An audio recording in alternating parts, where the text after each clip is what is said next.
Bon, du coup, bonjour à tous. Je vais commencer à lancer le groupe de travail. Du coup, aujourd'hui, on va faire un groupe de travail sur biostatistique. On va revoir l'utilisation des tables et ensuite on verra comment utiliser certains tests. Donc, on verra les comparaisons de moyenne, de variance et de pourcentage. Du coup, des questions dans le chat et je répondrai devant vous. Du coup, on va commencer par les tables statistiques.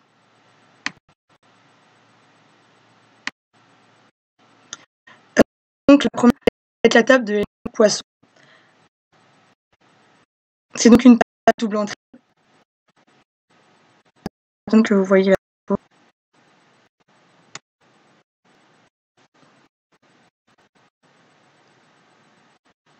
Les diapos sont décalées normal. Voilà, entier. Normalement, vous la voyez maintenant, non?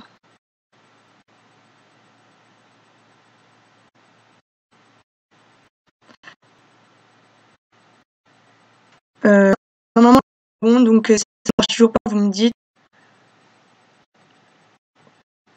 Du coup, la table de loi de Poisson, donc c'est la table des lois de Poisson, comme c'est dit. Et du coup, c'est une table à deux, c'est-à-dire qu'il y a du coup deux paramètres qu'on va utiliser, qui sont lambda et k.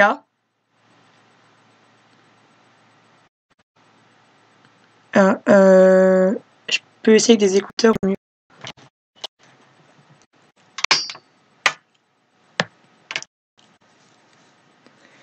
J'essaie avec des écouteurs et vous me dites si vous entendez mieux.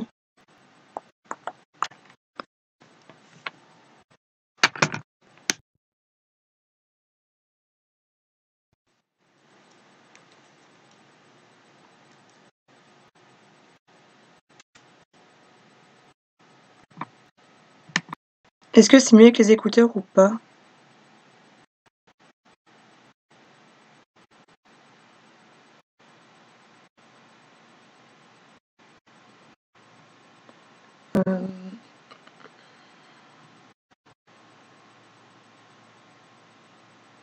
Bah, c'est tard, du coup, je restais avec les écouteurs et j'ai parlé le plus si. Du coup, je reprends où j'en étais. Donc, pour les tables, c'est pour la loi de Poisson, comme c'est marqué. Elle est donc à double entrée. Et on a des paramètres qui sont lambda et k. Donc, lambda, c'est pour la moyenne. C'est ce qui est donné dans la loi de Poisson. Le paramètre principal de la loi de Poisson. Paramètre. Et, quand vous faites P2 égale k.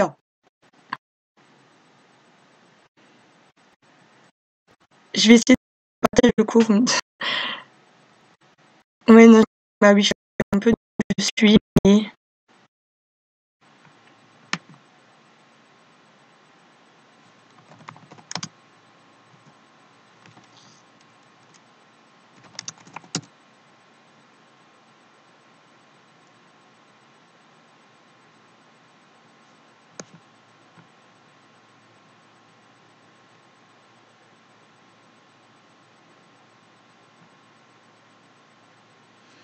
Moi, je vais continuer, j'espère que ça va aller parce que là, du coup, je me suis fait un partage de co. Donc, ça devrait mieux marcher que la Wi-Fi. Et je peux pas faire mieux, du coup, j'espère que ça ira pour vous. Ok, bah, je vais rester comme ça et j'espère que ça ira. Ok. Du coup, j'ai pas tout répété pour la table de loi de Poisson, je pense que vous avez à peu près compris. Du coup, vous avez en colonne et en ligne deux paramètres. Et vous avez un petit exemple écrit en dessous. Donc, vous pouvez essayer de le faire dans votre tête. Et après, je vous donne la réponse pour voir si vous avez compris comment ça s'utilisait cette table.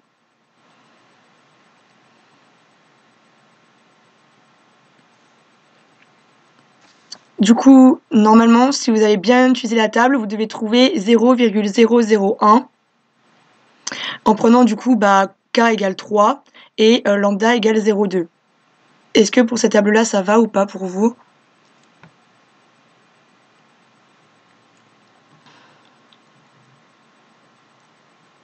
Ok, donc cette table-là, c'est assez simple, il y a juste deux paramètres à prendre en compte. Et en général, dans les énoncés, on vous donne les deux paramètres directement, donc il n'y aura pas trop à chercher. Ensuite, la table du pi de t et du phi de t. Donc ces tables-là s'utilisent dans le cas d'une loi normale. Elles sont également à double entrée. Et donc la table phi de t, c'est quand x est inférieur à t, alors que la table phi de t, c'est quand x est compris entre 0 et t. Donc celle de phi de t, on l'utilise pour un encadrement, donc entre 0 et une autre valeur, alors que celle de pi de t, c'est toutes les valeurs inférieures à t. Donc c'est toujours à double entrée comme je l'ai dit, et vous avez un seul paramètre ici, c'est le t, et en ligne, vous avez tout ce qui est les centièmes, et en vertical, en colonne, tout ce qui est les unités et les dixièmes. Si vous remarquez, je pense que vous arrivez à voir sur les tables que j'ai mis, enfin le petit screen de table que j'ai mis, tout ce qui va être en colonne, ça va être l'unité et la dixième, donc par exemple le 0,0, 0,1, et quand vous prenez sur la ligne en horizontale, c'est les centièmes, donc par exemple 0,001, 0,01, et du coup ça s'utilise comme ça, donc il n'y a qu'un paramètre à prendre en compte. Et vous avez les exemples en dessous pour essayer de trouver. Donc je vous laisse juste le temps de chercher.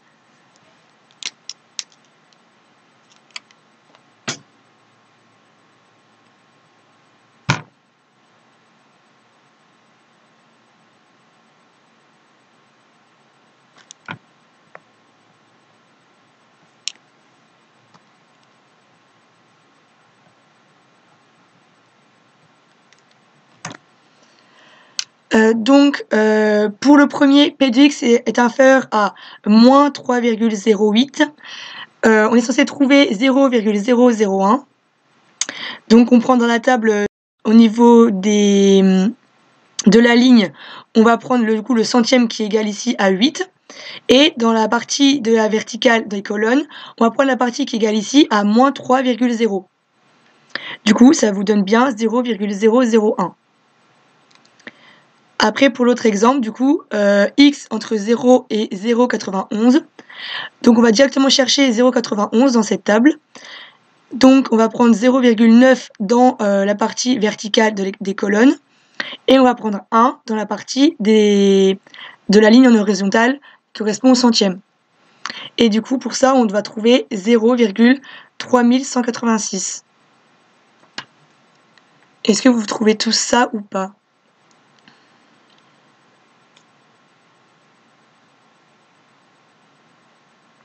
Ok. Et je veux juste rappeler que du coup, cette table, c'est bien pour une loi normale qu'on utilisera lorsqu'on va vous donner un exercice sur une loi normale, qu'on va vous dire directement chercher p de x inférieur, p de x entre 0 et t. Et c'est pas le même cas que la table de l'écart réduit, qu'on verra juste après, qui est utilisée pour les tests statistiques qui correspondent à une loi normale. Donc c'est pas les mêmes tables, ça donne pas les mêmes valeurs, donc faut pas se tromper. Et c'est juste ce point important pour pas se tromper dans les calculs. Donc ensuite, la table de l'écart réduit. Donc celle-ci, c'est aussi pour une loi normale, mais comme je l'ai dit, c'est quand on utilise un test statistique, notamment le test du Z, dans les comparaisons de moyenne par exemple, on va utiliser cette table-là. Donc il y a toujours un seul paramètre à double entrée. Donc c'est comme celle d'avant. Donc au niveau vertical en colonne, on aura les centièmes, on aura les dixièmes, pardon, et en ligne en horizontale, on aura les centièmes. Donc c'est comme celle d'avant en fait, mais du coup pour les cas avec le paramètre alpha qui correspond au risque. Et donc le risque, je sais que parfois quelques personnes demandent sur Discord, le risque soit on vous le donne dans l'énoncé, soit on vous le donne pas mais c'est très rare, et si on vous le donne pas, il faut toujours prendre 5%. C'est-à-dire 0,05. Donc ici je vous ai demandé un exemple pour 10%. Du coup je vous laisse chercher.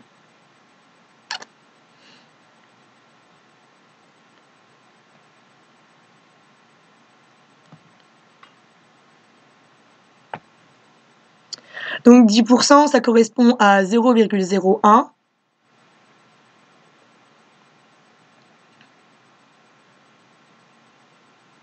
Non, c'est 1%. Oh là là, j'ai écrit un petit peu une connerie là. C'est au risque de 1%. Hein. J'ai fait un peu une connerie là. Du coup, c'est au risque de 1%, donc 0,01.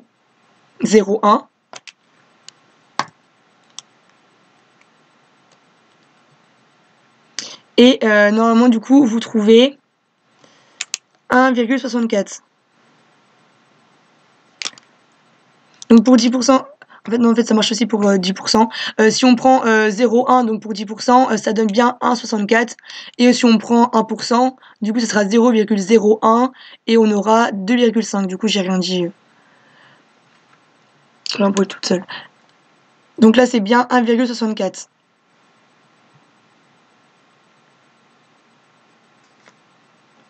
Vous trouvez tout ça ou pas? Ok. Donc ces tables-là sont assez simples, il y a un seul paramètre à prendre en compte. Et donc c'est bien pour une loi normale, retenez bien. Faut pas vous tromper. Ensuite, la table du qui de Pearson. Donc c'est pour un test du qui 2. Donc c'est toujours une table à double entrée. Cette fois-ci, vous aurez deux paramètres. Donc le paramètre P, lui, c'est bien 1,64 pour 10%. Je me suis un peu embrouillée toute seule au début, mais c'est bien 64. Du coup, le paramètre P qui correspond au risque. Donc le risque comme juste avant, quand on vous le donnera dans l'énoncé, ou alors 5% quand on vous le donne pas. Et le paramètre nu qui correspond au degré de liberté. Donc ça, en généralement, il faut le calculer avec une petite formule qu'on verra tout à l'heure dans les tests statistiques. Et donc c'est ce qu'on calcule, donc c'est donné entre guillemets. Et vous avez l'exemple juste en dessous pour essayer.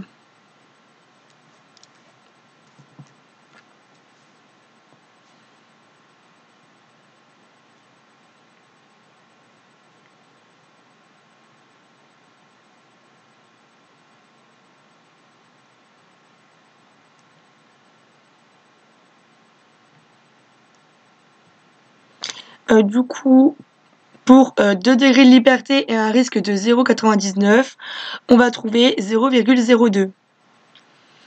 Bon là, je vais donner un risque aussi grand parce que j'ai pas d'autres screens pour la table, mais on est d'accord que ça arrivera quasiment jamais d'avoir autant de risques dans une table, mais c'est juste pour l'exemple. Donc pour cette table-là, ça va aussi ou pas?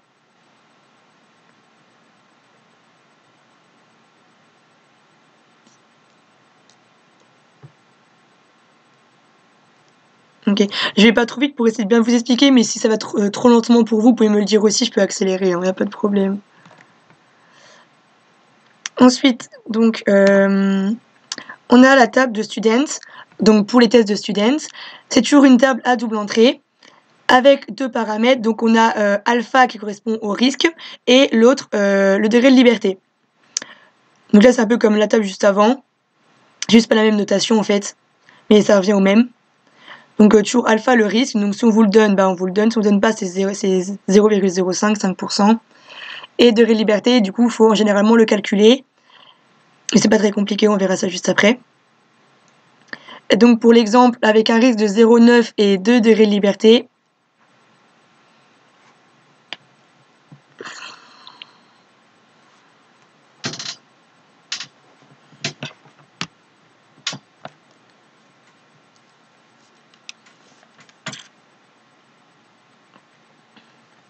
donc pour l'exemple, on trouve 0,142.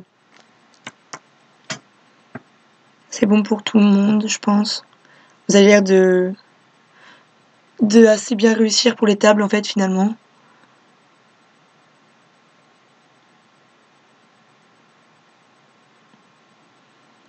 Ok. Donc je passe à la suivante. Donc c'est la dernière table. La table de Fisher-Stendekor. Elle se compose de deux tables. Bon là j'en ai mis qu'une seule, mais sachez qu'il y a deux tables de Fisher. Une où P va être égal à 0,025, comme je l'ai écrit sur le diapo, et l'autre table où c'est égal à P égale 0,05. Donc pourquoi il y a deux tables?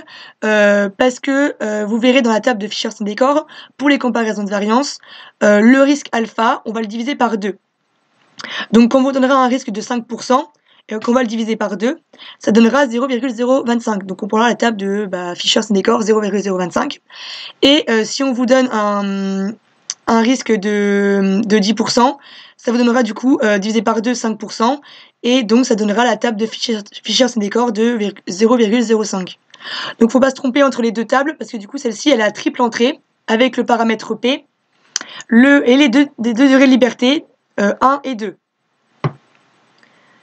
J'espère que ça va un peu la nuance pour cette table-là. Vous avez deux degrés de liberté qu'il ne faut surtout pas intervertir. Quand vous aurez le nu1, c'est le nu1, c'est le nu2, c'est le nu2. Il ne faut pas les inverser, sinon ça n'aura pas du tout la même valeur et ça sera totalement faux. Mais on le reverra tout à l'heure dans la comparaison de variance, comment savoir quel est le nu1 et quel est le nu2. Donc j'ai dit, j'ai pas mis d'exemple parce que depuis le début c'est pareil. Donc si je vous donne 1 et 1, ça va donner 617, 147. Donc voilà, je pense que vous avez un petit peu près compris le principe. Du coup, est-ce que pour de l'étape c'est bon et je peux passer au test ou vous avez des questions par rapport à ça?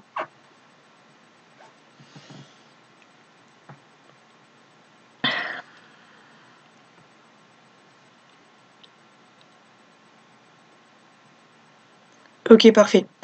Donc maintenant que vous avez tout compris pour les tables, vous ne pouvez plus vous tromper et vous ne vous tromperez pas, j'espère, dans les QCM qui vont suivre.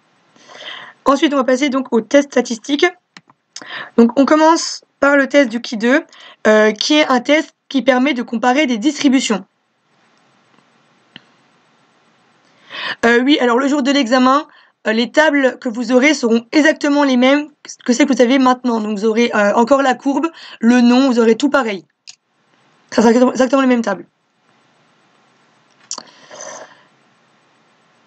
Ok, du coup, le test du Qui2, ça compare deux distributions, c'est-à-dire que ça compare deux caractères qualitatifs. C'est des tests qui sont non paramétriques et on en a de trois types. On a le Qui2 d'ajustement, d'indépendance et d'homogénéité. Donc il ne faut pas confondre ces différents types de Qui2 parce que si on les confond, ça ne donnera pas le même résultat en fonction du coup de l'hypothèse nulle qui va être différente. Donc pour le Qui2 d'ajustement, on parle d'un test de conformité où H0 va être la variable étudiée suit la distribution X dans la population. Donc en fait, on compare votre distribution à une distribution théorique. Donc ça peut être comparé à une loi normale, etc. Ensuite, le Qui2 d'indépendance, c'est donc un test de corrélation et le H0 sera donc les deux variables étudiées sont indépendantes dans la population. Donc là, prenez bien les hypothèses H0 qui vous sont données parce que c'est toujours les mêmes hypothèses. Et si on peut vous piéger, par exemple, à la place de dire les deux variables sont liées, et ben ça sera faux parce que c'est indépendance qu'on parle dans H0. Donc retenez bien qu'il y a indépendance, H0 égale indépendance. C'est tout bête. Et pour le Qui2 d'homogénéité, donc pour un test d'homogénéité, qui est donc différent de celui d'indépendance, même s'ils se ressemblent, ici, on va étudier la variable étudiée a la même distribution dans toutes les populations. Donc ici, on va comparer plusieurs distributions et on suppose qu'elles ont les mêmes valeurs partout, en fait. Alors que dans le Qui2 d'indépendance, on va comparer deux variables ensemble et on va voir si elles ont un lien ou non. Donc j'espère que vous avez compris la nuance entre indépendance et homogénéité, parce que je sais que des fois, c'est un peu compliqué de savoir quel test on va choisir entre les deux. Donc quand on vous parle de lien, c'est indépendance, et quand on vous parle est-ce que le poids est le même entre les deux populations mâles et femelles, par exemple, ça sera homogénéité.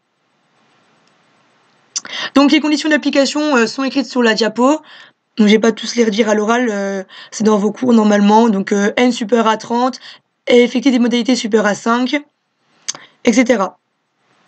La valeur prise par la statistique, donc elle est écrite sur le diapo, c'est somme des effectifs observés moins effectif théorique au carré divisé par l'effectif théorique. Donc l'effectif théorique, je rappelle que c'est bien celui qu'on va calculer en faisant colonne fois ligne divisé par n au total. Et l'effectif observé, c'est celui qui est donné dans l'énoncé ou dans votre tableau. Donc la valeur prise par la statistique, ce sera la valeur observée du test. Donc le Qui2 obs, qui est écrit juste en dessous. Et la valeur théorique, donc le Qui2 théorique, qui va être lu dans la table du Qui2, comme je vous ai montré juste avant, avec le degré de liberté, par la formule qui est écrite sur le diapo, nombre de lignes moins 1 fois nombre de colonnes moins 1. Et cette valeur-là vous servira du coup à choisir, à trouver la valeur dans la table. Est-ce que pour ce test, ça va, pour le Qui2? N'hésitez pas, si vous avez des questions, vous ne sentez pas bête, il n'y a pas de questions bêtes.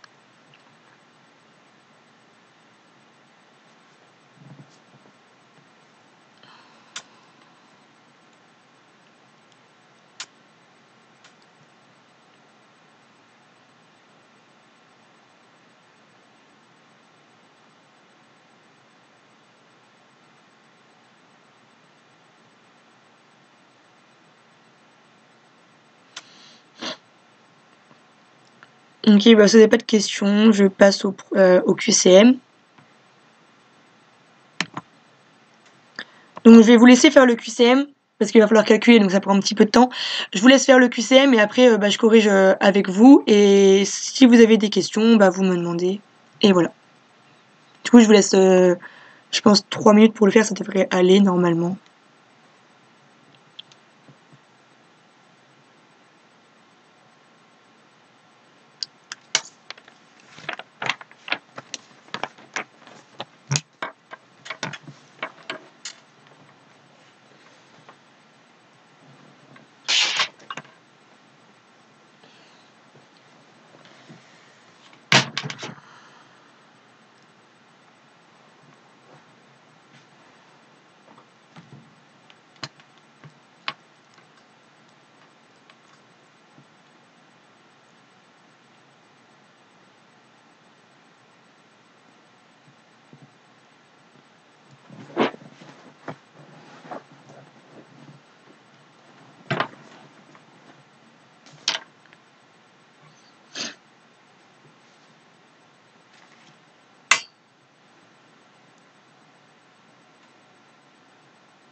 Vous pouvez me dire quand vous avez fini, comme ça je sais à peu près, parce que je vous laisse 3 minutes de temps, mais s'il y en a qui prennent plus de temps, il n'y a pas de problème.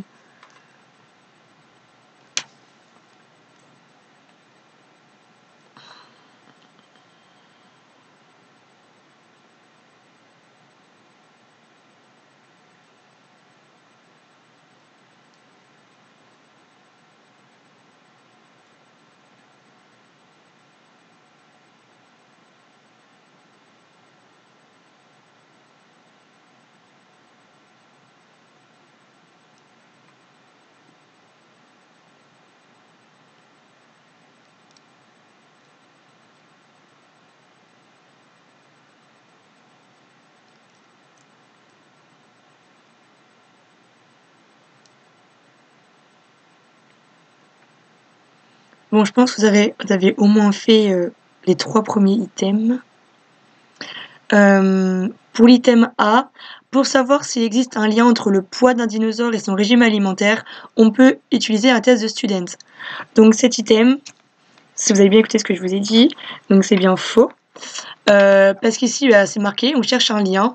Donc on compare, on cherche un lien entre 2 variables qualitatives. Donc ça va être un test de qui 2. Donc forcément. Et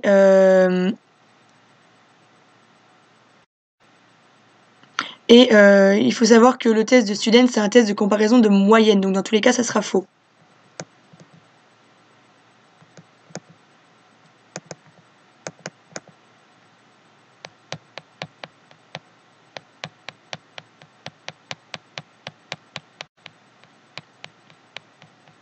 Donc pour ça, c'est dans les dépenses. On va répondre à l'item suivant. Ça, on va pouvoir répondre à cette question. Donc, l'hypothèse nulle est les 2 variables sont corrélées dans la population. Donc, pour savoir quelle est l'hypothèse nulle H0, il faut savoir quel test on va utiliser. Donc ici, on s'est marqué dans l'énoncé, on s'intéresse à la corrélation, et c'est marqué juste avant qu'on cherche un lien. Donc, comme tu l'as dit, je sais pas c'est quoi ton prénom, Swarp, c'est bien un kilo d'indépendance qu'on va faire ici. Sauf que, est-ce que le H0 qui est énoncé ici correspond au kilo d'indépendance qu'on a vu juste avant? Donc ici, ça va être un petit piège, ou ça va être faux, parce que, comme je vous ai dit juste avant, si vous apprenez correctement vos hypothèses H0, vous verrez que dans le cours, c'est bien écrit, les 2 variables étudiées sont indépendantes dans la population. Donc c'est carrément l'inverse de ce qui est écrit en fait, donc il ne faut pas se tromper là-dessus. Donc l'item A est faux, l'item B est faux.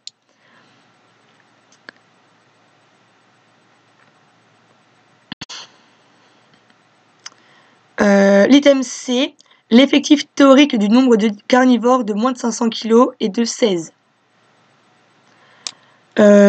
Pour cet item, du coup, il va falloir calculer colonne fois ligne divisé par l'effectif total ici qui est de 100.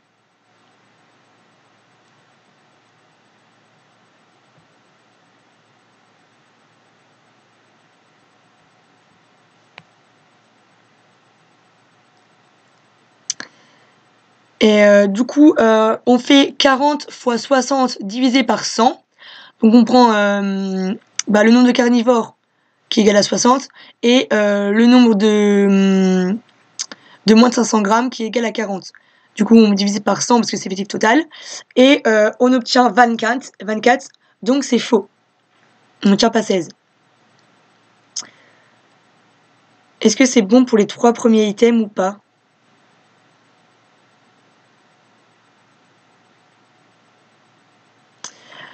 En fait, le test du Ki 2, c'est pas dans le cours sur la corrélation, normalement. La corrélation, c'est un... Corrélation-régression, c'est un cours qui a rien à voir, entre guillemets. Le test du Ki 2, c'est dans le cours sur les tests. Donc, tu as tous les tests, comparaison de moyenne, de variance, etc. Donc, c'est normal si tu l'as pas vu dans le test, dans le cours de corrélation.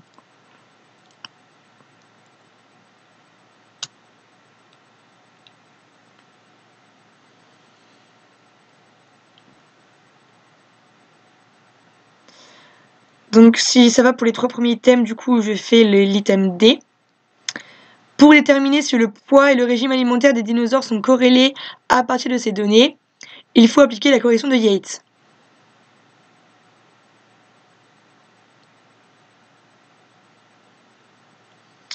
Donc, je vous laisse répondre. Enfin, je pense que vous avez peut-être tout fini. Si vous n'avez pas fini les items, vous n'hésitez pas à me le dire et j'attends que vous finissiez. Hein.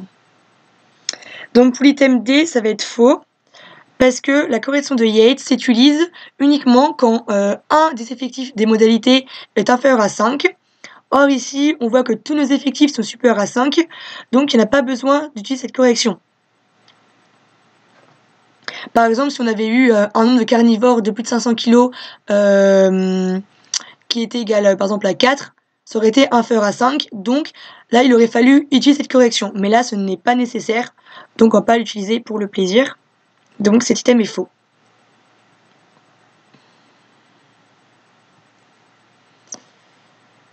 Ensuite, pour le dernier item, on peut estimer au risque alpha égale 5% que le poids et le régime alimentaire des dinosaures sont corrélés. Donc ici, il va falloir calculer la valeur de la statistique et chercher la valeur théorique dans la table. Donc pour la table, vous avez les deux paramètres, le risque qui est de 5% et le nombre de degrés de liberté qu'il faut calculer avec la formule nombre de lignes moins 1 fois nombre de colonnes moins 1. Donc ici, si on effectue ce calcul, ça va faire 2 moins 1 fois 2 moins 1, qui est donc égal à 1. Donc on aura 1 degré de liberté et 5% de risque, soit 0,05. Et en cherchant dans la table, on trouve 3,84. Normalement, vous devez trouver ça dans votre table, s'il n'y a pas de problème avec ça.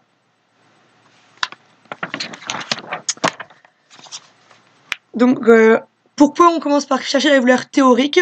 C'est parce que si vous faites la valeur observée en premier et que vous calculez la somme de tous vos termes, ça va vous prendre énormément de temps à tout calculer. Vous avez vu la formule, et si vous faites tout le calcul, ça va prendre beaucoup de temps à l'examen. Donc, pour gagner du temps, je vous conseille de commencer par la valeur théorique. Comme ça, vous savez à partir de quelle valeur il ne faut pas dépasser. Parce que dès que vous aurez une valeur observée qui va dépasser la valeur théorique, on saura déjà qu'on peut rejeter H0. Oui, c'est bien la table du Ki 2. Ici, on fait un test du Ki 2, donc c'est bien la table du Ki 2.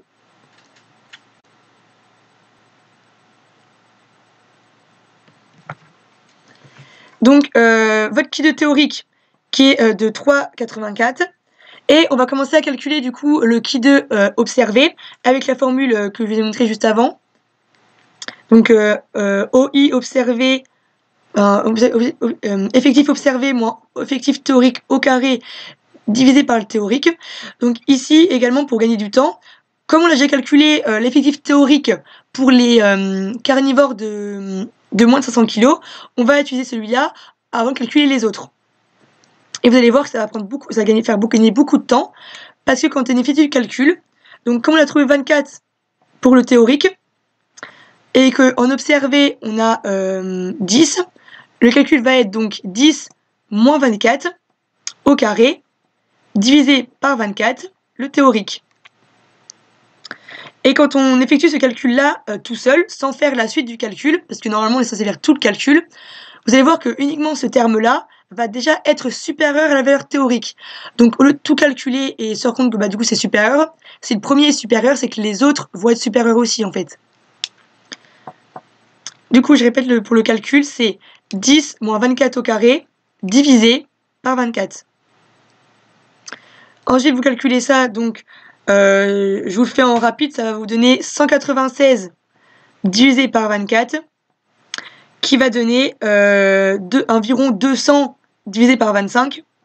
On va arrondir pour calculer plus rapidement, parce que 196 divisé par 24, c'est un peu compliqué de tête et rapidement.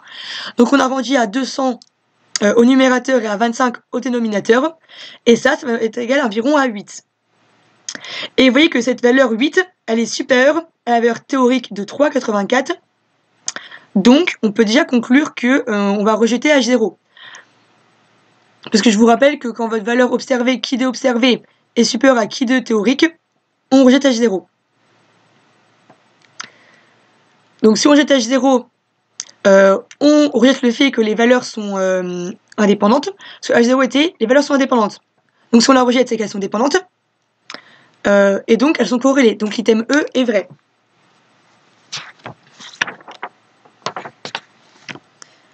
Dans la diapo suivante, j'ai la correction avec les étapes du calcul que je vais vous mettre.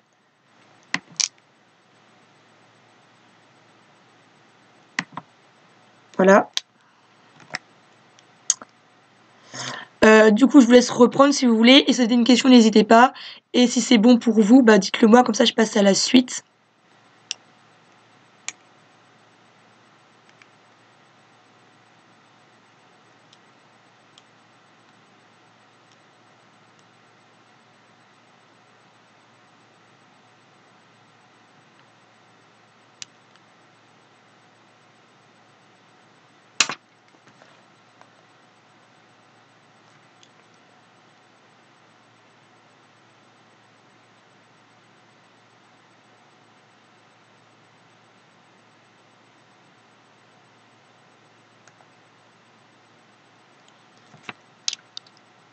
Ok, donc si vous avez tout compris, c'est parfait.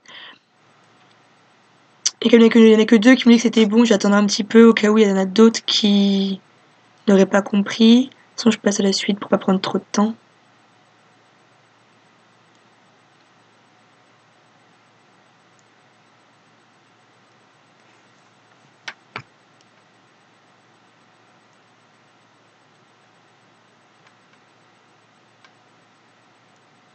Après, on va vous publier du coup dimanche un compte rendu du groupe de travail.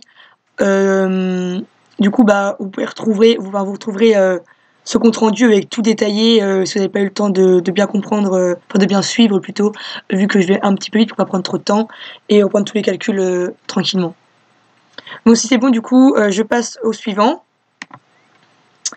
Donc on va passer à la comparaison de moyenne. Donc il y a trois cas possibles dans la comparaison de moyenne. Donc soit moyenne observée à une moyenne théorique, moyenne observée sur échantillon A parié ou sur échantillon indépendant. Donc, une moyenne observée à une moyenne théorique. Il y a deux formules possibles. Pourquoi? Parce que en fonction de si on va connaître la variance de la population, je précise, la variance de la population qui est donc sigma, on va prendre le test du Z, le test de l'écart réduit. Si on ne connaît pas la variance, ou qu'on connaît la variance de l'échantillon, donc S, on va prendre la formule du student. On va prendre la notion de population échantillon, c'est pas du tout pareil. Si on vous donne sigma égale, ça sera la population, donc on prendra celle du test du Z. Si on vous donne S égale, c'est l'échantillon, donc on prend la formule du student. Et si on vous dit directement qu'on a prélevé un échantillon de tant de personnes, donc un échantillon, donc student. Donc ça, c'est juste pour savoir quelle formule on choisissait. Une fois que du coup on a choisi notre formule, si on prend le test du coup du Z, on va comparer avec la table de l'écart réduit, comme je l'ai dit tout au début, et pour student, donc la table de student, avec n-1 DDL. Donc ici, il n'y a quasiment rien à calculer pour les degrés de liberté, on fait juste n-1. Voilà. Ensuite, pour les moyennes, du coup, sur l'échantillon à parier, on va faire comme si on comparait une moyenne théorique. C'est-à-dire que on va estimer la moyenne théorique nulle. Pourquoi? Parce que si la moyenne est la même, si on la soustrait une à l'autre, ça va faire égal 0. Si elles sont égales. Donc, on va comparer comme si c'était une valeur théorique à 0. Et donc, la formule sera la même que celle d'avant, sauf que le x bar va être remplacé par 0. Du coup, la formule va juste être micro 0 sur racine de s carré sur n, ou sigma carré si c'est le test du z. Et pourquoi on utilise directement, enfin pourquoi on compare à une moyenne théorique nulle? Parce que la moyenne des différences est égale à la différence des moyennes. Ce qui n'est pas le cas pour les variances. C'est pour ça que pour le test de variance, on ne fera pas ça. Donc j'espère que ça va pour cette nuance. Et toujours pareil, dans ce cas-là, on utilisera du coup le test de student avec n-1 DDL.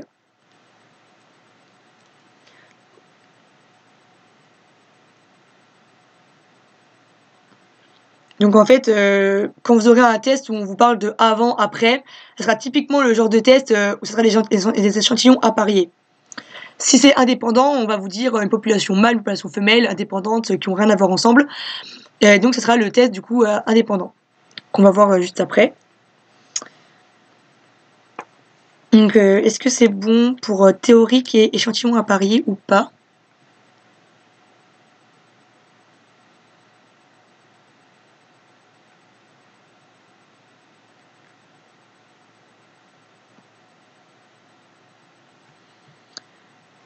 Ok. Donc pour l'échantillon indépendant, ça va être un petit peu plus compliqué parce que déjà pour commencer, il va falloir vérifier l'homocélasticité. Donc l'homocélasticité, c'est l'égalité des variances. Parce que comme c'est un échantillon indépendant, c'est pas dit que les variances sont égales, contrairement à l'échantillon à parier. Néanmoins, en général, dans les énoncés, on vous dira on suppose que les variances sont égales, et il n'y aura pas besoin de faire le test de comparaison de variances pour savoir si elles sont égales. Mais si jamais on ne vous le dit pas, et que les échantillons sont indépendants, il va falloir faire un test de comparaison de variances pour vérifier qu'elles sont bien égales. On verra le test de comparaison.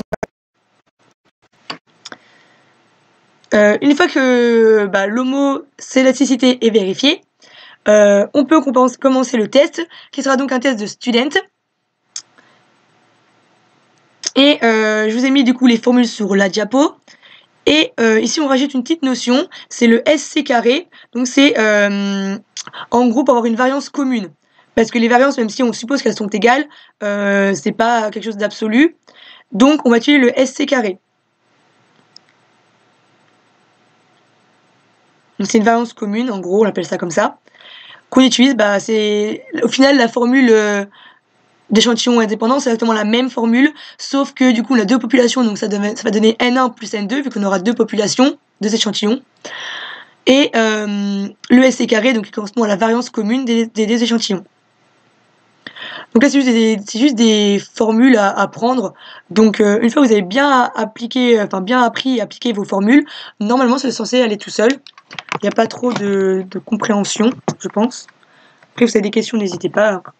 Je fais que vous dire ça, mais c'est pour être sûr que vous avez bien compris. Et dans ce cas d'échantillon indépendant, on a deux cas particuliers où si les deux échantillons sont supérieurs à 30, on peut utiliser un test du carré réduit, le test de Z, avec la formule écrite sur la diapo. Ou alors si on a deux populations avec le même effectif, on peut utiliser la formule sans variance commune, qui est donc la formule écrite sur la diapo, avec S1 carré, la variance du premier échantillon, et S2 carré, la variance du deuxième échantillon. Et si c'est juste une supposition, comme on sait que les deux échantillons ont le même effectif, on va directement utiliser leur propre variance, sans faire la variance commune. Et voilà. Donc c'est toujours avec. Par contre, pour ce test-là, vu qu'il y a 2 échantillons, on va faire N1 plus N2 moins 2 degrés de liberté. Du coup, il y aura 2 échantillons tout simplement. Est-ce que c'est bon ou pas? Je peux passer au QCM.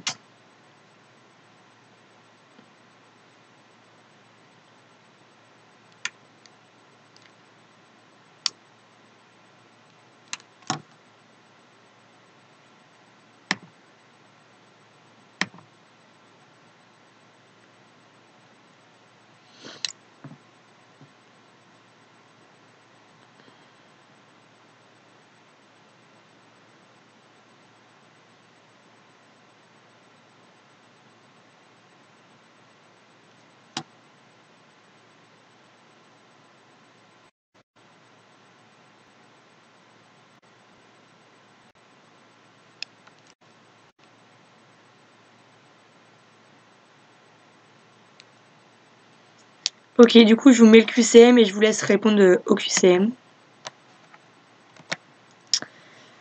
Je vous laisse 3-4 minutes pour répondre. Et quand vous avez fini, essayez de me le dire dans le chat pour que je puisse corriger, parce que si j'attends pour rien après, ça prend un peu plus de temps.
Est-ce que je peux corriger ou pas?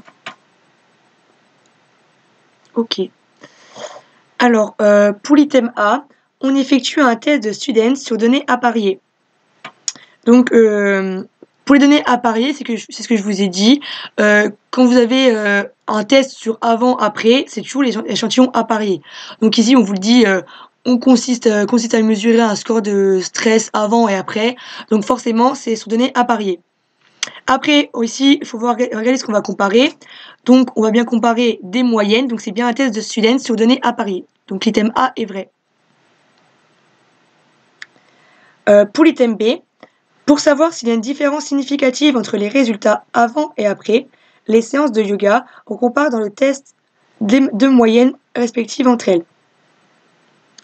Donc cet item est un petit peu un piège par rapport à ce que je vous ai expliqué avant. Quand on a des échantillons à parier, donc on compare à une moyenne théorique nulle. Donc on ne compare pas les moyennes entre elles. Ça c'est le cas pour les échantillons indépendants. Donc l'item B sera faux parce qu'on compare les deux moyennes à une moyenne théorique nulle. On ne compare pas les deux moyennes entre elles.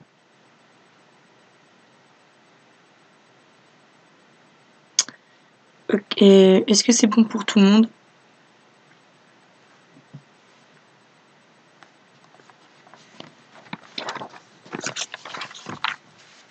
Je reçois pas trop de questions, du coup je me dis que vous comprenez tout, mais ça me paraît waouh, genre que tout le monde comprenne, c'est énorme, super cool. Du coup pour l'item C, la valeur prise par la statistique est de 0,5.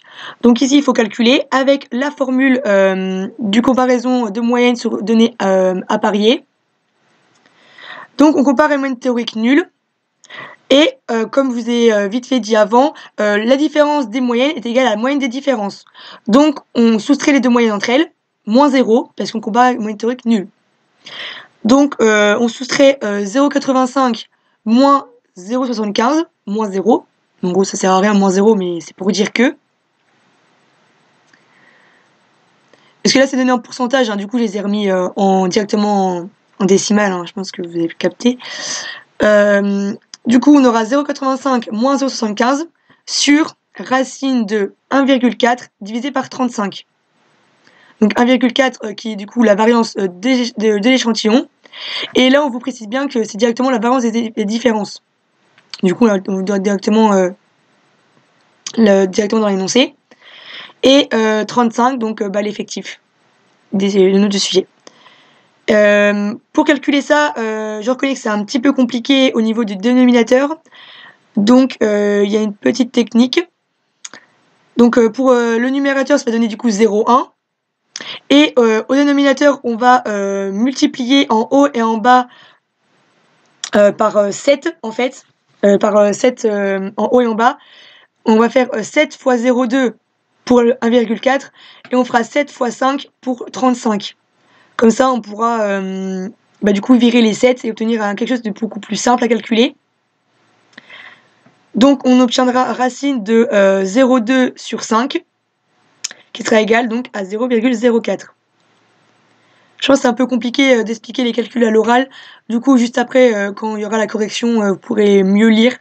Parce que quand j'ai fait le même groupe de travail pour les carrés, c'était un peu compliqué. J'avais pas écrit les calculs dans la correction. Et du coup, je devais tout dire à l'oral. Et j'avoue que c'est pas trop compréhensible, notamment avec les racines. Du coup, je reviens à 0,1 sur racine de 0,04, qui sera égal à 0,1 sur 0,2, qui sera égal à 0,5. Donc, l'item E est bien vrai. Est-ce que tout le monde a trouvé 0,5? Si on a un seul qui n'a pas trouvé 0,5, il me le dit tout de suite, et je réexplique, parce que si vous ne trouvez pas, il faut le dire, il faut comprendre.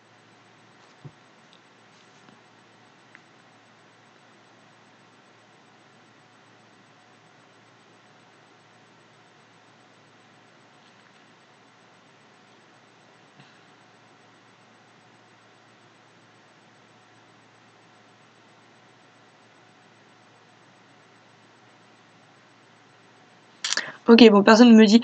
Déjà, vous allez tous trouver 0,5, hein, parce que si personne me dit personne me le dit alors qu'il n'a pas trouvé. Ok. Pour l'item D, on ne rejette pas l'hypothèse nulle selon laquelle il n'y a pas de différence entre les scores avant et après les séances de yoga. Donc, pour savoir si on rejette l'hypothèse nulle, il faut savoir si la valeur observée, qu'on a trouvée juste avant, qui est de 0,5, est supérieure ou non à la valeur théorique dans la table.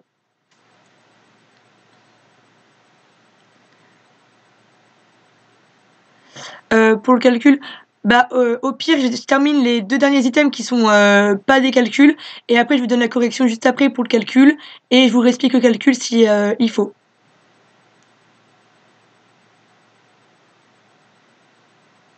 Au pire, je vous donne directement la correction, comme ça vous verrez, et vous me dites ce qui va pas.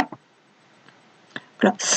Normalement, vous voyez directement la correction avec le calcul écrit. Ça doit être plus compréhensible pour vous. Essayez de ne pas lire le deuxième screen, parce que c'est la réponse de l'item D, que j'ai pas encore expliqué, mais sinon c'est pas grave. Et si avec la correction, vous trouvez toujours pas 0,5, vous me dites.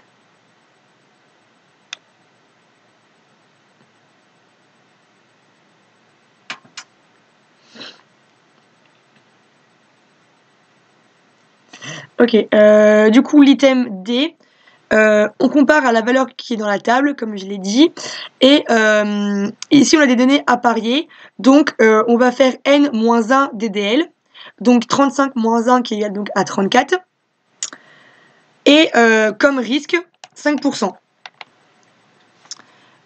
Je ne sais pas si on vous le dit dans l'énoncé ou pas pour le risque. Oui, donc par exemple ici, on ne vous donne pas le risque, donc de vous-même, vous devez prendre 5%. Qu'on fait disparaître le 5. Alors dans la formule, si tu vois bien sur le screen, comme on fait 7 fois 0,2 sur 7 fois 5, du coup on enlève les 7 et on obtient donc 0,2 sur 5. Du coup le 5 il disparaît pas.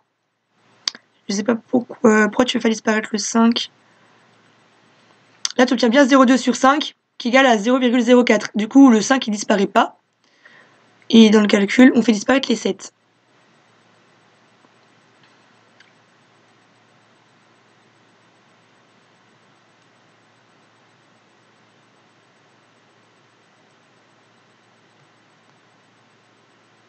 Ok. Et t'excuses pas, t'inquiète, hein. Y'a pas de problème. Ok. Du coup, qu'est-ce que je disais Du coup, oui, on a 34 DDL, sauf que vous verrez que dans votre table de students, on n'a pas de ligne pour 34. Donc, on prend la ligne la plus proche, entre 30 et 40, donc ça va être 30. Donc, on va prendre 30 DDL, avec du coup 5% de risque, et on trouve 2,04 comme valeur théorique. Donc, on peut conclure que la valeur théorique est bien supérieure à la valeur observée. Donc, on va accepter l'hypothèse nulle, H0. Autrement dit, on n'observe pas de différence significative entre les scores. Du coup, l'item bien là est bien vrai. Et retenez bien, marquez-le-vous en gros sur votre feuille ou votre ordi, je sais pas. H0 c'est égal à pas de différence. Parce qu'on a vu les hypothèses H0 dans les tests du Ki2, mais pour les autres tests qui sont de variance, de moyenne, de pourcentage, c'est H0, pas de différence. Toujours. Et donc H1, c'est une différence. Tout le temps comme ça. Et pourquoi je vous le précise bien, c'est parce que des fois, dans l'énoncé, ici, on vous le marque correctement, mais on vous a bien marqué, on ne rejette pas l'hypothèse nulle selon laquelle il n'y a pas de différence. Mais on a pu très bien vous marquer selon laquelle il y a une différence. Et ça aurait été faux, parce que c'est toujours pas de différence. Donc l'item B est bien vrai. Au total, il y a 5 QCM, je crois. Il y en a encore un de variance, de pourcentage, et un final pour récapituler tout. Donc il y a encore 3. Je crois qu'il y en a 5 au total. Je sais que c'est un petit peu long ce groupe de travail, mais à distance, en fait, c'est un peu compliqué de tout expliquer correctement. Et en plus, comme je vois pas vos têtes, je sais pas qui a compris, qui a pas compris. Du coup, c'est vrai que c'est un peu plus compliqué. Et pour le dernier item, on ne peut pas effectuer un test de l'écart réduit que si la variable étudiée suit une loi normale. Donc ça, tout bêtement, c'est vrai. C'est ce que je vous ai expliqué au tout début. Le test de l'écart réduit, c'est quand il y a une loi normale. Donc voilà, donc pour XM2, donc c'est A, C, D, E. C'est tout bon pour vous ou pas? Ça pas de question, je passe à la suite pour pas prendre trop de temps.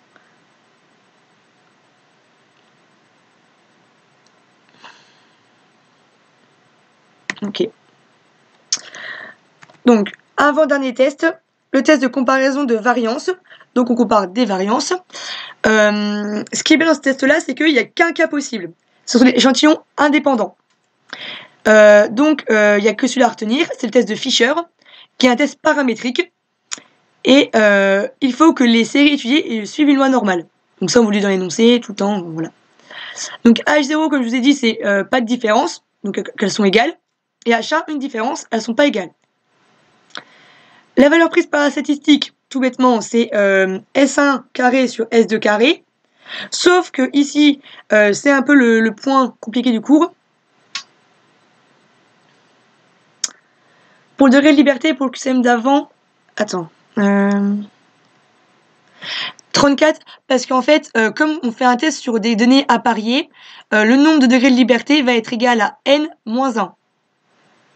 Du coup, 35 moins 1. Donc ça fait 34. Dans ton énoncé, on t'a dit que c'était 35 personnes ou 35 je sais plus quoi. Donc c'est l'effectif total. Et dans la table, comme il n'y a pas de 34 qui existe, on prend le plus proche, donc 30. Voilà. Est-ce que c'est bon pour toi ou pas?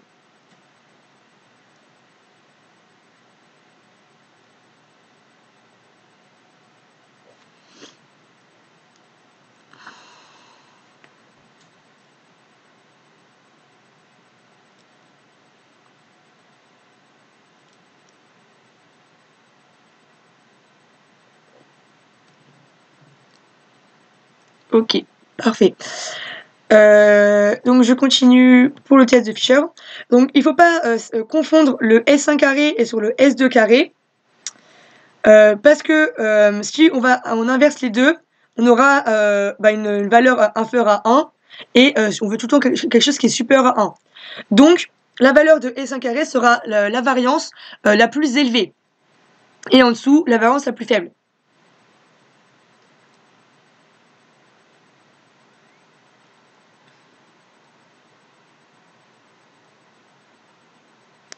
Ensuite, pour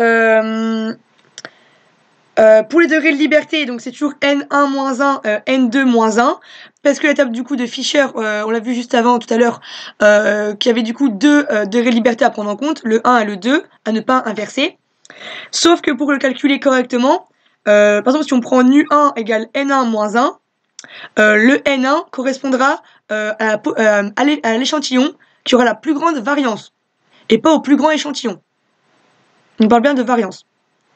Donc si on vous donne par exemple le premier échantillon avec une variance de 20 et le deuxième avec une variance de 40, c'est parce que dans l'énoncé on vous donne le premier, on vous donne le premier échantillon en premier, qu'il faut prendre celui-là comme le premier, le numéro 1.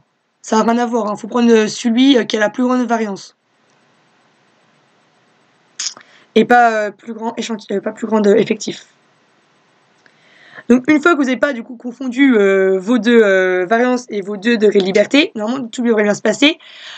Sauf il ne faut pas oublier que le risque alpha doit être divisé par 2 dans la table de Fisher, et ça sera tout le temps le cas. Donc dès que vous avez un test de comparaison de variance, vous savez que le risque nous donne 5%, on divise par 2 directement. Peu importe la valeur notamment.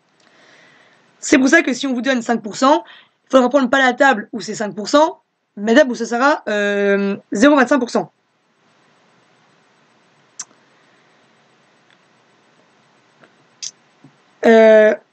Ensuite, donc je pense qu'on vous a réécrit ce que je vous disais, FAB c'est différent de FBA, faut pas confondre du coup le nu1 le nu2.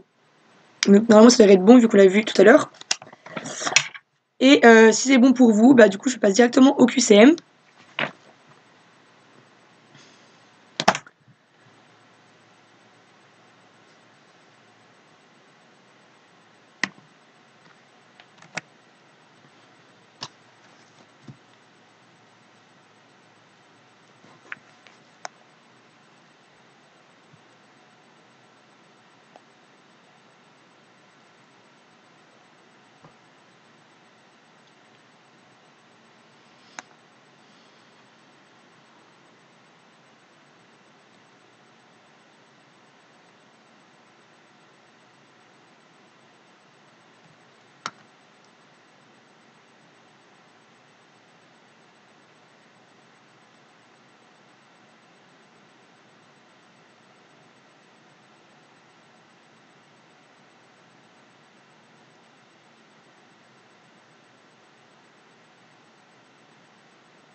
N'hésitez pas à me dire quand vous avez fini le QCM hein, pour que je corrige. Parce que du coup, je sais pas du tout où vous en êtes.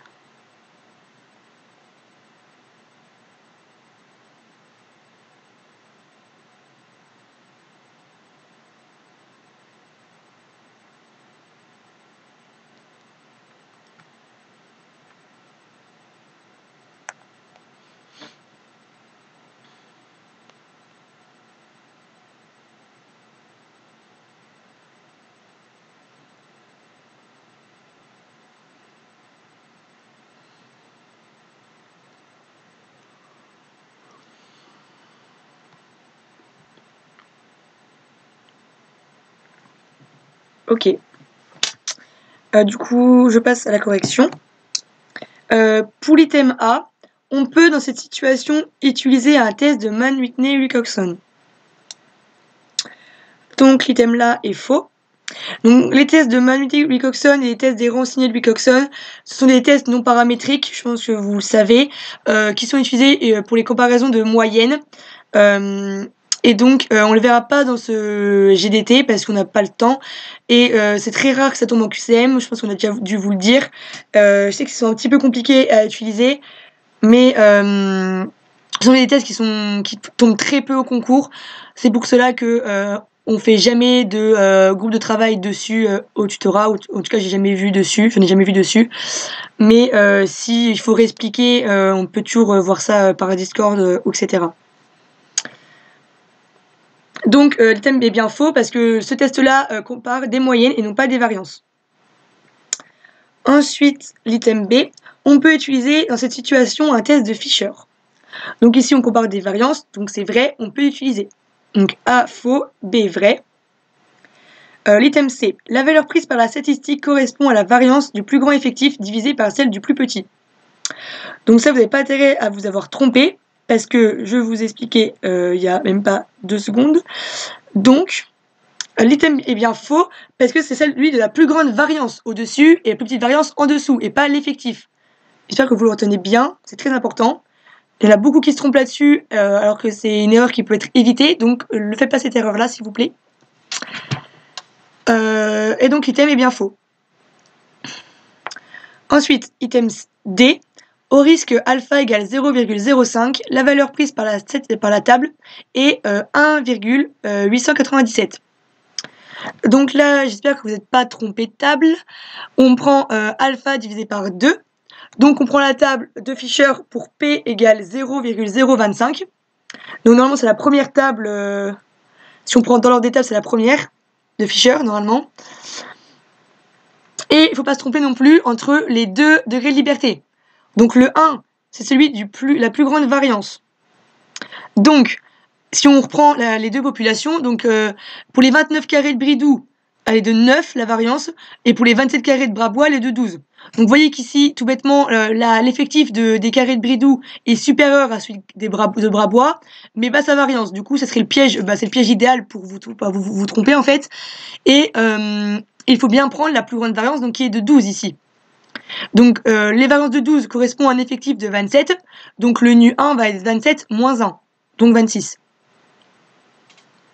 Donc nu1 est de 26, et nu2, donc ça sera l'autre effectif qui reste, donc 29, moins 1, qui sera donc égal à 28. Donc pour nu1 on a 27, nu2 on a 28.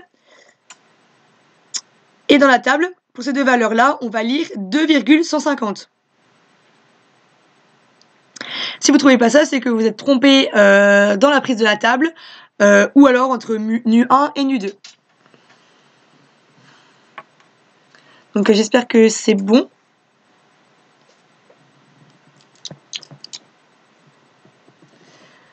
Et dernier item, il y a une différence significative au risque alpha égale 5% entre les variances de taille des carrés de Bridoux et des carrés de Brabois. Donc là, on va calculer la valeur prise par la statistique, déjà, parce qu'on a déjà la valeur théorique, mais pas celle observée. Donc la formule, c'était S1 carré sur S2 carré. Donc la plus grande variance sur la plus petite. Donc 12 sur 9, qui donne 4 sur 3, environ égal à 1,33. Et ici, il ne faut pas remettre au carré, hein. On ne vous mettez pas 12 carrés sur 9 carrés parce que on vous donne déjà la variance déjà donnée toute seule elle-même, hein. Là, l'unité, vous voyez bien que c'est centimètres carrés, donc c'est déjà au carré. Donc vous trompez pas, remettez pas au carré, ça sera totalement faux.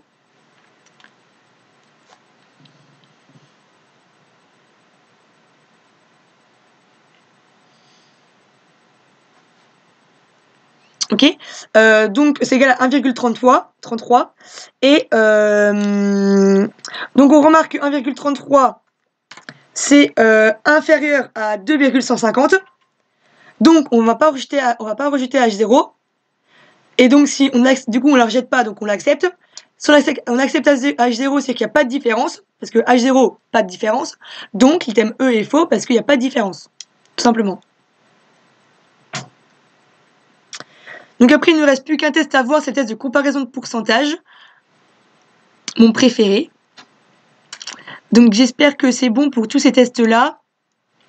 Vous avez l'air de plutôt bien réussir, vu qu'il n'y a pas de questions, donc je suis contente, c'est cool.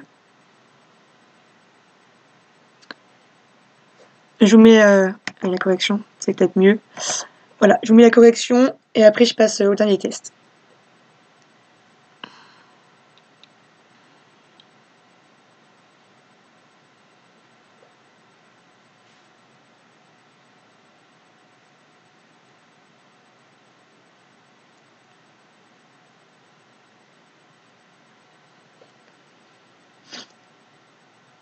Et je vous ai pas écrit dans la correction la valeur de la statistique, c'est vrai que j'aurais pu le marquer.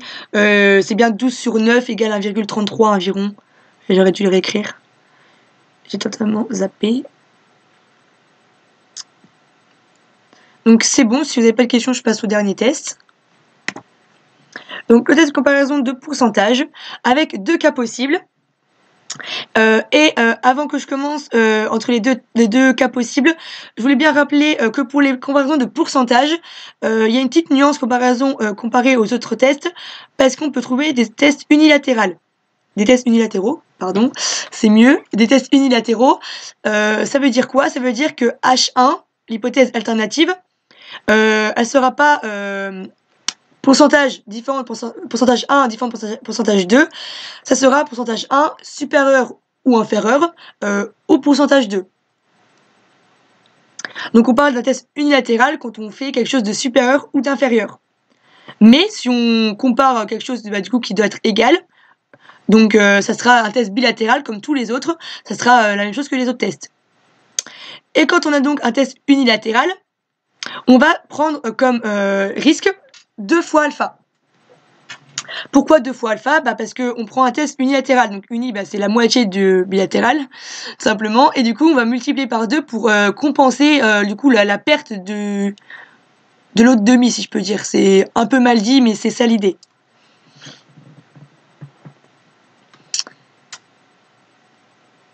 Donc vous trompez pas dans les énoncés. Quand on va vous dire ici, on cherche à savoir si les deux pourcentages sont égaux, c'est un test bilatéral avec H0 pas de différence, H1 différence. Si on vous dit, on cherche à savoir si le pourcentage est supérieur à tel pourcentage ou inférieur à tel pourcentage, c'est donc unilatéral. Et on va prendre du coup le H1 avec supérieur ou inférieur et avec 2 alpha comme risque. Pour les comparaisons de pourcentage, il y a deux possibilités, soit un test de Z, soit un test du Qui2. Moi, personnellement, j'ai toujours utilisé le test du Z. J'ai jamais le Qui2 parce que je trouvais ça trop long à calculer. Donc, si vous faites le Qui2, ça me dérange pas, même pas du tout, vous faites comme vous voulez. Mais sachez que j'ai jamais fait le Qui2 moi-même. Mais la méthode est la même que celle du Qui2 qu'on a vu juste avant. C'est exactement la même chose. Et si vous voulez pas rapprendre une autre formule en plus, faites le Qui2, hein, ça vous embêtez pas. Moi, je trouvais ça beaucoup plus rapide de faire le test du Z. Donc, il y a deux possibilités, soit pourcentage théorique ou échantillon indépendant. Il n'y a pas l'échantillon imparié. Pour l'échantillon, du coup, de pourcentage observé à pourcentage théorique. Donc, si on prend le test du Z, vous avez la formule qui est écrite. Donc, P moins πth sur racine de πth fois moins 1 πth sur n.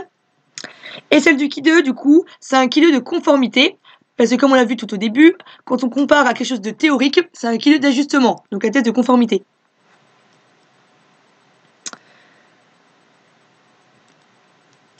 Du coup, pour le qui2, on prend la table du qui2, et pour le test du z, on prend la table de l'écart réduit.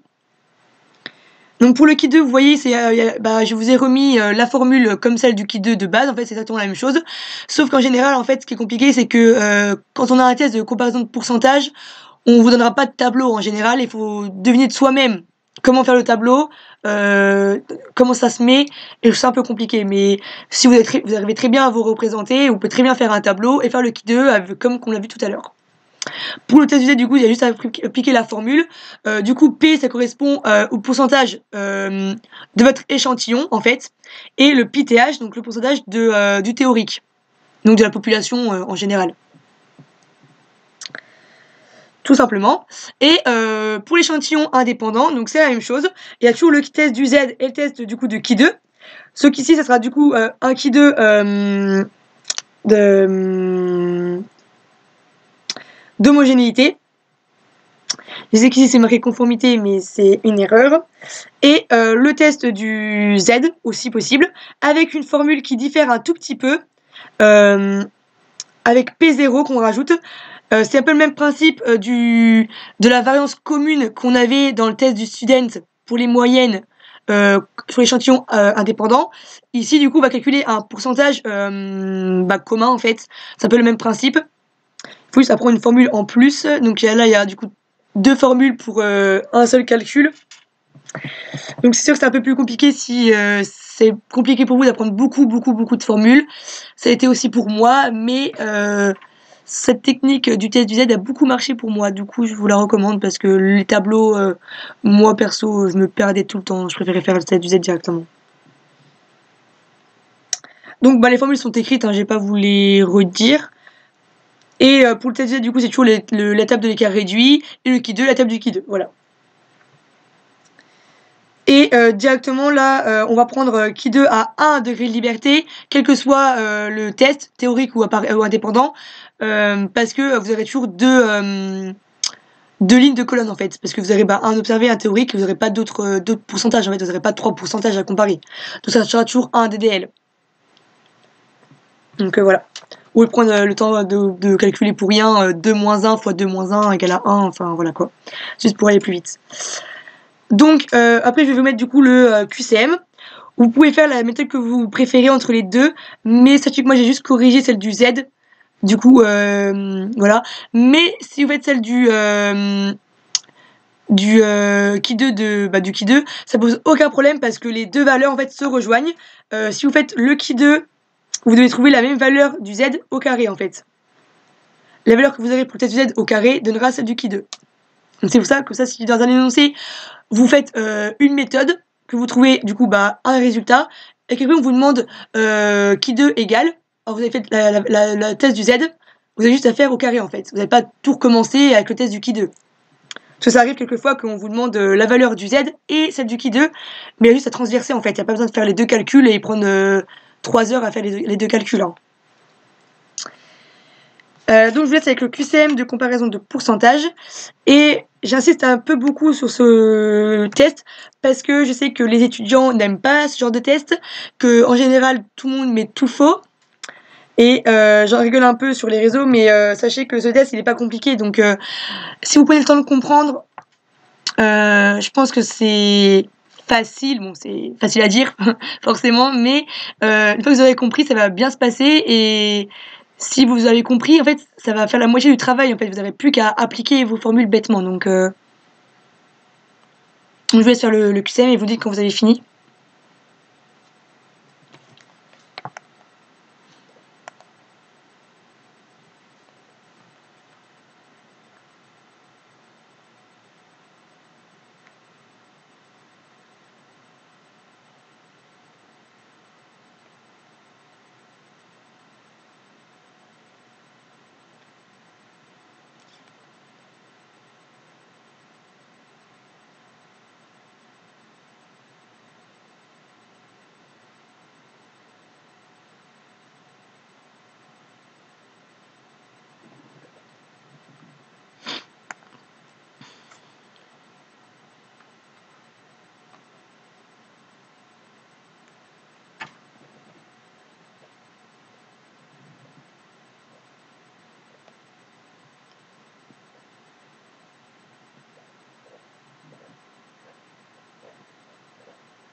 Ok, bah c'est bon, je corrige.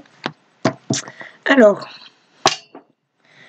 premier item, on utilisera dans ce cas un test du Q2 de conformité ou un test Z bilatéral. Donc ici, on remarque qu'on va comparer un pourcentage observé à un pourcentage théorique que Jean-Luc aimerait atteindre. Donc on parle d'un effectif théorique.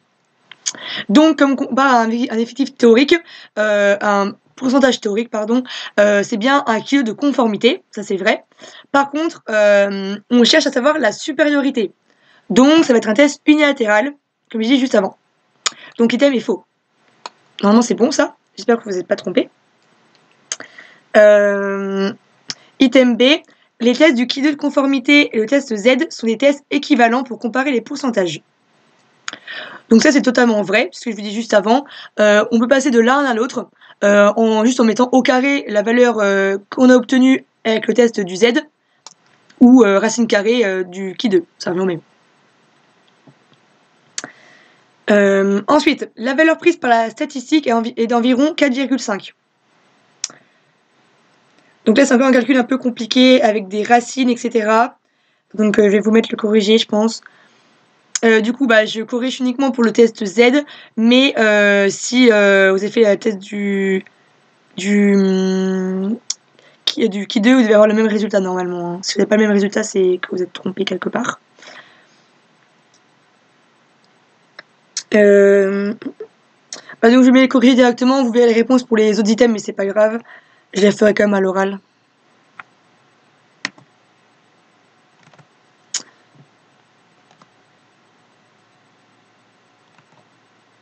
Voilà. Du coup, je vous laisse reprendre. Du coup, on prend bien la formule quand on compare un pourcentage observé à un pourcentage théorique. Du coup, P moins pi-th sur racine de pi-th fois 1 moins pi-th sur n. Donc ici, le pourcentage théorique, c'est 60% en fait, parce que c'est celui qu'on espère. Et celui qu'il a obtenu, c'est 65%, donc c'est celui qu'il a observé. Donc on fait 0,65 moins 0,60 sur racine 1. Et vous voyez que le calcul est un petit peu compliqué avec les racines, etc. Donc vous voyez un peu la méthode sur le diapo de comment on fait. Donc sachez que quand on vous donne des calculs comme ça, en fait, on sait qu'il y a une solution facile à appliquer. On vous donne pas des calculs super compliqués, racines de je sais pas combien, sans calculatrice forcément. Donc faut toujours essayer de chercher comment on peut résoudre facilement le problème. Bon là j'avoue que les valeurs sont un petit peu compliquées à calculer. J'avais vu des trucs aussi compliqués à calculer, mais je pense que quand les gens qui ont fait le QCM n'ont pas fait attention à ce que ça donnerait en calculant. Donc là c'est vrai que c'est un peu compliqué, mais en général c'est moins compliqué que ça.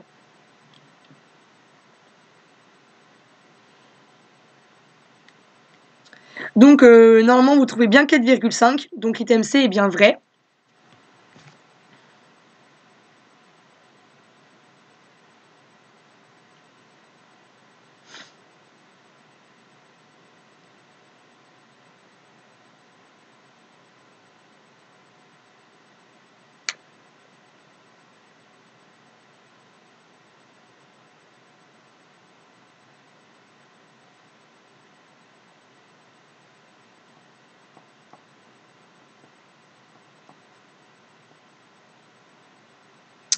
Ensuite pour l'item D, si Z est supérieur à Z théorique, on peut rejeter l'hypothèse nulle selon laquelle il existe une différence entre la proportion observée et la proportion théorique. Donc si Z observé est supérieur à Z théorique, oui, on rejette H0. Par contre, selon laquelle il existe une différence, vous voyez le problème, je vous avais dit, H0 c'est pas de différence. Donc il n'existe pas de différence. Donc ici, ce qui va être faux, c'est pas Z supérieur à ZTH, c'est la suite de l'item en fait. Si vous avez écrit il existe ou il n'existe pas de différence, oui, ça aurait été vrai, mais là c'est pas le cas. Donc là, c'est comme je vous ai dit tout à l'heure, on vous piège sur l'énoncé de H0 en fait. Donc faites bien attention, vous dites pas oui, ils vont pas nous piéger là-dessus, on sait jamais. Donc, cette hypothèse, du coup, selon laquelle il existe une différence, en plus, elle est totalement fausse, même si ça aurait été H1, en fait, parce que on cherche une supériorité, donc on aurait cherché quelque chose de supérieur, ça aurait été H1. Et dernier item, le succès du kebab de Jean-Luc est significativement supérieur à celui qui était prévu, au risque alpha égale 5%. Donc ici, ne vous trompez pas, on a un test unilatéral. Donc on va faire 2 fois alpha, qui sera donc égal à 0,1. Donc dans la table de l'écart réduit, on cherche 0,1. On obtient 1,64. Et on remarque que du coup 4,5 c'est supérieur à 1,64. Donc on va rejeter H0. On rejette H0. Donc il y a une différence, ça veut dire. Et on accepte H1. Et ici H1 c'est le pourcentage observé est supérieur au pourcentage théorique. Donc, vu qu'on accepte H1 comme c'est supérieur, on peut donc conclure que c'est significativement supérieur à ce qui était prévu. Donc c'est bien vrai. L'item E est vrai. Donc là, je vous ai fait tous les tests. Il ne reste plus qu'un seul QCM qui récapitule tous les tests, en fait. C'est purement du cours. Donc s'il n'y a pas de questions sur aucun des tests, je peux passer à cette partie-là et j'aurai fini le groupe de travail pour aujourd'hui.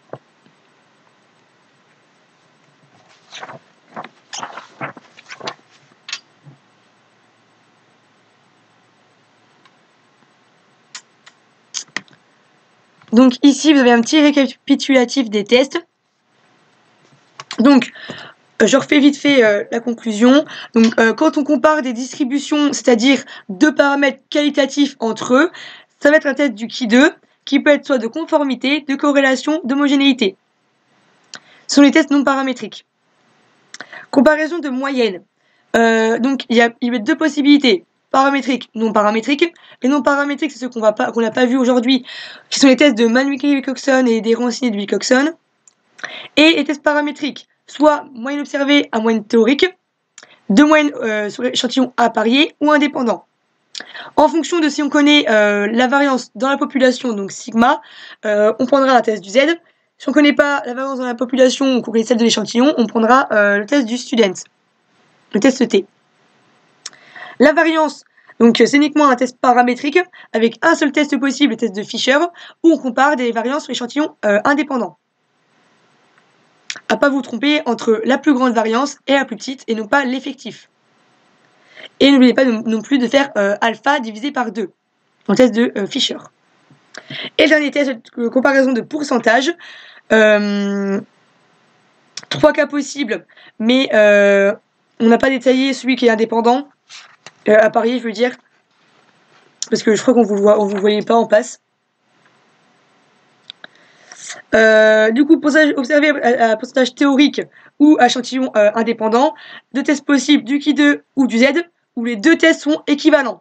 Donc on verra soit l'un, soit l'autre, c'est pareil.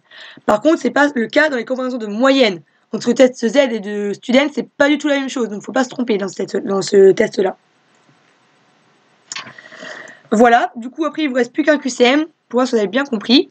Et ça sera fini pour moi.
Oui, c'est ça. Quand tu as un test unilatéral, tu fais alpha fois 2.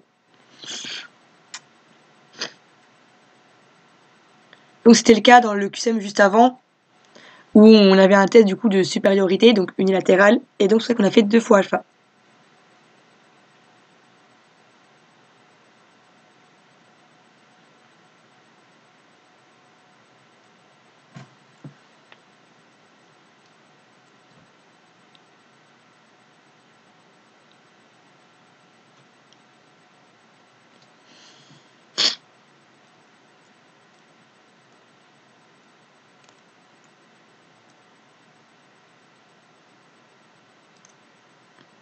Donc je pense que vous avez réussi à répondre au QCM, normalement.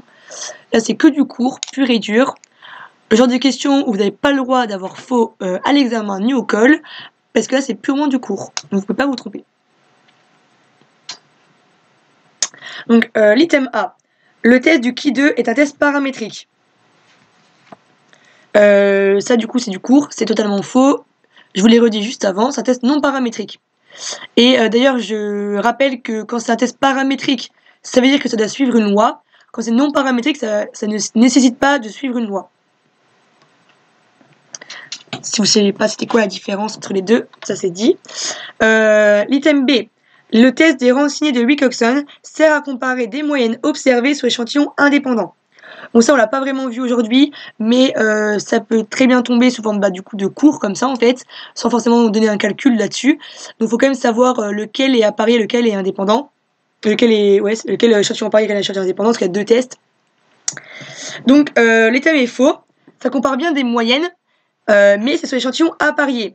Et pour vous aider à retenir entre celui-là et le Mann-Whitney-Wilcoxon, moi je retenais que échantillon apparié, c'était le test des rangs signés, ça rimait en et en fait, et du coup pour le indépendant, c'était l'autre, le Mann-Whitney-Wilcoxon, sans rime, mais bon, c'était du coup l'autre. Ça peut vous aider à retenir comme ça. Donc c'est faux. L'item C, le test Z peut servir à comparer des moyennes ou des pourcentages. Donc ça c'est vrai, c'est ce qu'on a vu. On peut utiliser dans le test des moyennes quand ça suit, quand on a la valeur de sigma de la variance dans la population. Et dans le test de pourcentage, on peut l'utiliser dans tous les cas. Item D, on compare les variances observées sur les échantillons indépendants par le test de Student. Donc ça, c'est une grosse erreur. On compare les variances avec le test de Fisher. Donc c'est faux. Il n'y a qu'un test pour les variances, donc vous ne pouvez pas vous tromper. C'est le test de Fisher. Et dernier item, lors d'une comparaison de pourcentage, il n'y a pas d'intérêt à connaître la distribution de la variable. Ça c'est vrai, parce qu'on utilise un test Z ou de Ki2, peu importe les cas en fait, donc on s'en fout de savoir si ça suit une loi ou non. Dans tous les cas, on peut essayer soit l'un soit l'autre, sans condition particulière, à part les conditions de base que n doit être supérieur à tant de nombres, etc. Mais ça c'est pour tous les tests, donc voilà. Voilà, du coup j'ai fait tous les QCM. Du coup, si vous avez des questions, vous pouvez me demander, que ce soit sur ça ou d'autres choses en biostatistique. Et si vous n'avez pas de questions, vous pouvez partir, quitter le live et voilà. Et je vous remercie du coup de m'avoir écouté et d'être venu déjà.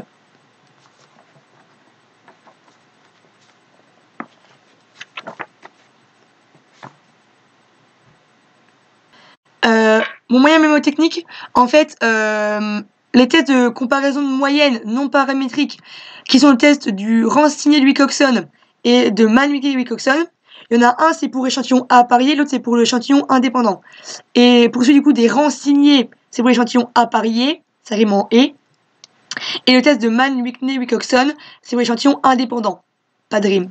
Voilà, simplement.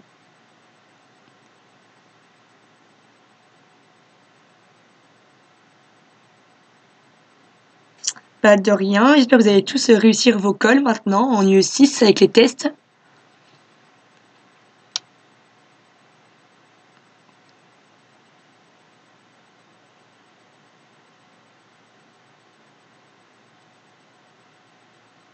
J'espère que je vous ai bien expliqué et que vous avez bien compris ce que je disais. Bah, de rien, à tous ceux qui me disent merci, bonne soirée à vous aussi.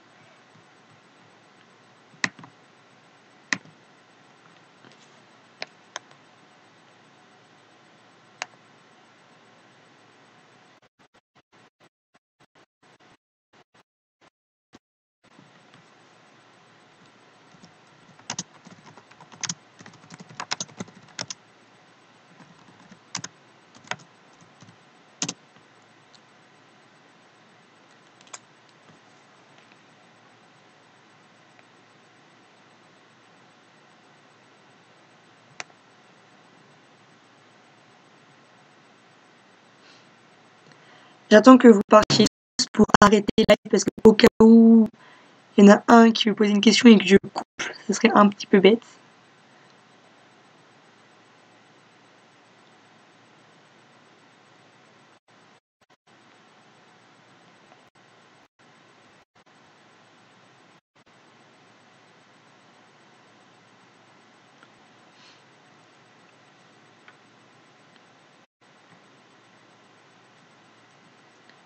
Et d'ailleurs, j'ai oublié de vous dire, mais si vous avez besoin de poser des questions plutôt en privé et pas devant tout le monde, vous pouvez venir sur Discord me demander sans problème. Moi, je m'appelle Margot tout simplement, donc vous pouvez me demander. Et voilà, du coup, bah, bisous tout le monde et bonne soirée.